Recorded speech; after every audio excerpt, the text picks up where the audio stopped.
그래서 제안드린 게 바로 일본의 오모테나시 문화를 한국의 정으로 해석을 하자라는 거였어요. 실제로 변화되고 나서 손님 리뷰들을 보면 음식이 맛있는 건 기본이고 센스 있고 친절한 서비스에 정갈한 분위기, 국수집에 와 있는데 레스토랑에 온 것 같은 착각을 줄 정도이다, 이런 리뷰들이 쌓이기 시작을 했습니다. 두유로 나베를 끓인 건데 여기는 콩국물이 굉장히 유명하고 잔치국수도 멸치로 진하게 끓여서 이걸 두 개를 믹스해서 백화 콩국 칼국수라는 것들을 제안드리고 같이 메뉴를 만들어보고 테스트를 했습니다.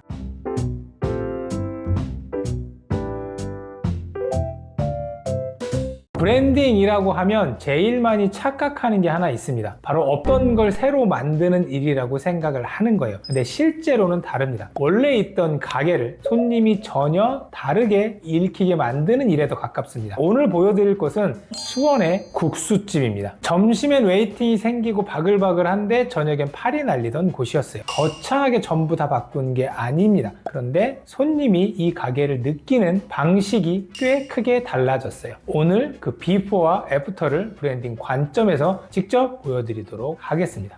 이 프로젝트의 핵심은 한 줄입니다. 점심 회전율 국수집에서 저녁에도 머물고 싶은 다이닝으로. 처음에 여기를 봤을 때 제가 제일 먼저 본 건 메뉴가 아니었습니다. 이 매장이 너무 점심형으로만 읽힌다라는 거였어요. 동네 국수, 콩국수 전문점으로는 충분히 강점이 있었습니다. 메뉴도 명확했고 진입장벽도 낮았고 퀄리티도 굉장히 좋았고 맛있고 한 끼 해결하는 식당으로는 기능이 분명했어요. 근데 그만큼 한계도 분명합니다. 손님이 오래 머무는 이유가 약하고 저녁에 확장되는 그림이 약하고 한 번 더 데려오고 싶은 누군가를 접대하고 싶은 식당의 이미지가 약했어요. 이건 점심을 파는 대부분의 밥집에도 마찬가지인데 구조적 한계는 크게 세 가지였어요. 저녁 매출 부진, 낮은 객단가, 그리고 단순 식사 중심의 구조. 즉 음식이 문제가 아니라 이 가게가 손님에게 소비되는 방식이 문제였던 거죠. 제가 잡은 방향은 과한 고급화가 아니라 손님이 들어왔을 때 여기 그냥 후딱 먹고 나가는 곳이 아니네 라고 느끼게 만드는 것이었어요. 그래서 제안드린 게 바로 일본의 오모테나시 문화를 한국의 정으로 해석을 하자라는 거였어요. 단순히 친절하게 가는 게 아니라 손님에게 정을 표현하는 방식을 제안을 했습니다. 그냥 슬로건으로 우리는 정을 내세운다가 아니라 행동으로 실천하게끔 제안을 하는 거죠. 비포와 애프터에 크게 갈린 건 아무래도 분위기였습니다. 이 프로젝트에서 제가 잡은 톤은 한 단어였어요. 누들 다이닝. 이 단어가 이 매장에 굉장히 잘 맞는다고 생각을 했습니다.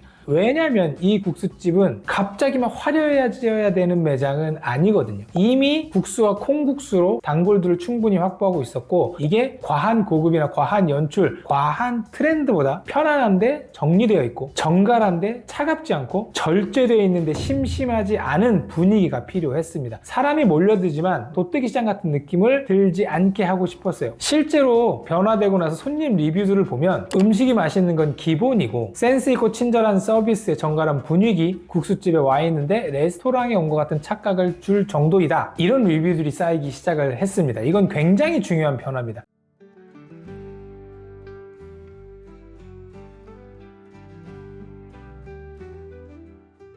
그냥 국수 잘하는 집을 넘어서 누군가를 데려와서 대접해도 되는 식당이라고 읽히기 시작했다는 뜻이에요. 그래, 그럼 분위기도 바뀌고 서비스도 바뀌었는데 메뉴는 뭐가 바뀌었는데? 라고 물어보신다면 저는 메뉴보다는 메뉴가 읽히는 방식을 바꿨다라고 말씀을 드립니다. 이곳은 원래 면 중심의 정체성이 굉장히 강한 매장이었고 그리고 그걸 버릴 이유도 없었습니다. 대신 그 면 요리가 조금 더 정갈하게, 조금 더 대접받는 느낌으로, 조금 더 분위기 있는 식사처럼 읽히게 하는 쪽으로 정리를 했습니다. 그래서 제가 제안드린 메뉴들 몇 개 소개해드리면, 일본에 가면 토뉴 나베라고 있습니다. 두유로 나베를 끓인 건데 여기는 콩국물이 굉장히 유명하고 잔치국수도 멸치로 진하게 끓여서 이걸 두 개를 믹스해서 백화 콩국 칼국수라는 것들을 제안드리고 같이 메뉴를 만들어보고 테스트를 했습니다. 그리고 저녁 매출을 일으키기 위해선 아무래도 판매량이 많지 않아도 기본적인 주류들은 조금 가지고 있어야 되는데 이 주류들을 이 매장의 색감과 맞춰서 가기 위해서 두 가지 메뉴들을 더 제안드렸습니다. 한국식 동파육 느낌이 나는 보드레 수육 그리고 미나리 육전을 제안을 드렸고, 보여줬고요. 이것도 같이 테스트를 해보고 레시피를 마쳤습니다. 그리고 마지막으로 판매가 되지 않더라도 매장의 격 분위기를 높여주는 샴페인 막걸리나 참나물 증류주 같은 것들을 곁들여서 메뉴와 페어링이 되게끔 구성을 했습니다.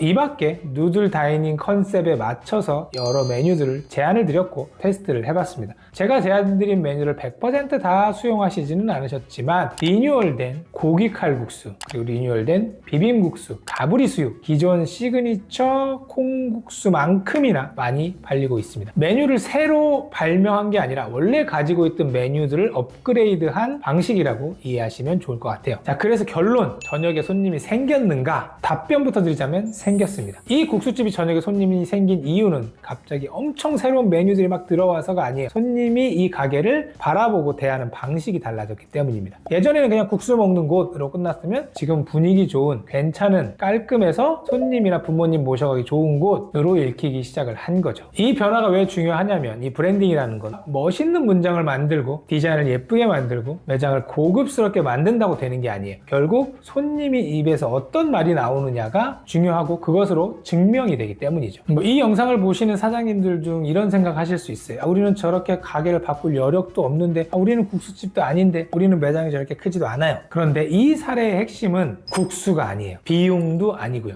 내 가게를 손님들에게 어떤 식으로 읽히게 만들고 싶은가가 핵심입니다. 이건 모든 브랜드의, 모든 매장의, 모든 가게에 적용되는 이야기예요. 오늘은 제가 직접 참여해서 브랜딩했던 사례들을 좀 풀어봤고요. 다음에도 제가 참여하고 기획했던 매장의 사례를 가지고 무엇을 받고 어떤 방향으로 그게 왜 먹히게 됐는지 사례들을 좀 더 풀어보도록 하겠습니다. 좋아요와 구독 꼭 눌러주시고 알람 설정도 눌러주세요. 감사합니다.